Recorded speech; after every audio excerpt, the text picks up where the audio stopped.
1 অক্টোবৰৰ পৰা সলনি হৈছে ৰেচন সংগ্ৰহৰ নিয়ম। ভুলতো নকৰিব এইকেইটা কাম।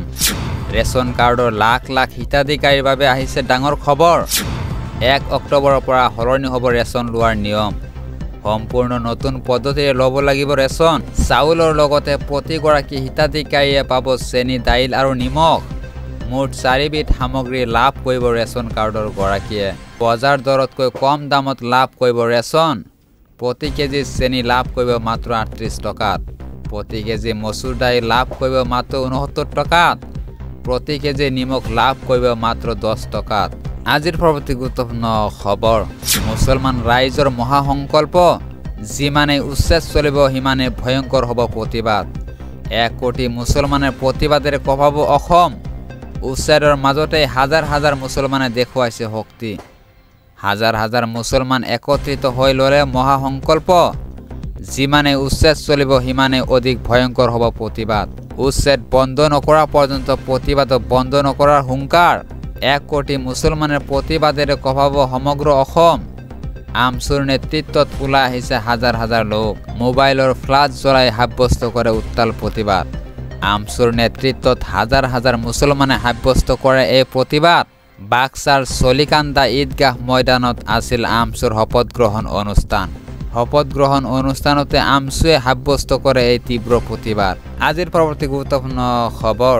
যিকোনো মুহূৰ্তত সোমাব PM কিষাণৰ 20 নম্বৰ কিস্তিৰ ধন। সাজু হ'ল চৰকাৰী তালিকা।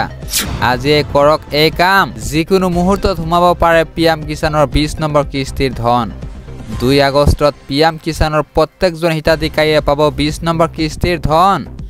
এক্টিভ কৰি ৰাখক আপোনাৰ বেংক একাউণ্ট। চৰকাৰে ধন বিতৰণৰ বাবে সাজু কৰিছে চৰকাৰী তালিকা। শীঘ্ৰে কৰি লওক এইকেইটা কাম, অন্যথা বঞ্চিত হ'ব আপুনি ধন লাভৰ পৰা। PM কিষাণৰ ৱেবছাইটত কৃষকে কৰিব লাগিব eKYC।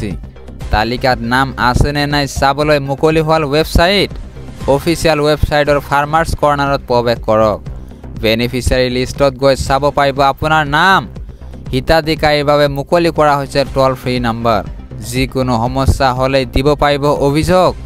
ছেভ কৰি লওক 15526 নম্বৰ অথবা 1800115526 আৰু 0112338109 নম্বৰ। মুখ্যমন্ত্ৰীয়ে যদি ৰাইজৰ নিৰাপত্তাৰ ব্যৱস্থা কৰিব নোৱাৰে তেন্তে কৈ দিয়ক। ৰাইজে নিজৰ ব্যৱস্থা নিজে ল'ব। সুৰক্ষাৰ লাইচেন্সৰ পৰ্টেল মুকলিৰ দিনাই আমছুৰ এয়া বৃহৎ সিদ্ধান্ত। চৰকাৰে লাইচেন্স প্ৰদান কৰি যি পৰিৱেশৰ সৃষ্টি কৰিব বিচাৰিছে এয়া বৃহত্তৰ অসমীয়া জাতিটোৰ বাবে বিপদজনক হ'ব। চৰকাৰৰ এনে ব্যৱস্থাৰ তীব্ৰ বিৰোধিতা কৰিছে আমছুৱে। আমছুৰ মূল শ্লোগান হৈছে ঘৰে ঘৰে শিক্ষা। সংখ্যালঘু সমাজ যিহেতু শিক্ষাৰ ক্ষেত্ৰত বিশেষকৈ পিছপৰা, সেয়েহে শিক্ষাৰ জৰিয়তে সংখ্যালঘু সমাজক আগুৱাই লৈ যোৱাৰ বাবে আমছুৱে গ্ৰহণ কৰিছে ডাঙৰ সিদ্ধান্ত। সমগ্ৰ আগষ্ট মাহটোত শিক্ষাৰ প্ৰসাৰৰ বাবে ঘৰে ঘৰে বিদ্যালয়ে কাম কৰিব আমছুৱে। আমি হিংসাত বিশ্বাসী নহয়, আমি মৰম আৰু ভাতৃত্ববাদত বিশ্বাসী। অস্ত্ৰতকৈ কলম অধিক আটাইতকৈ শক্তিশালী। পৃথিৱীত এনে কোনো অস্ত্ৰ নাই যে কলমক ভেদ কৰি যাব পাৰে।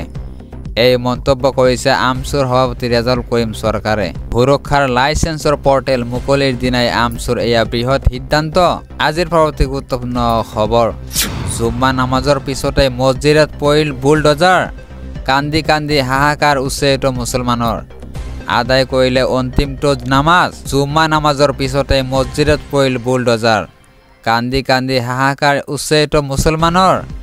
আদায় কৰিলে অন্তিমটো নামাজ।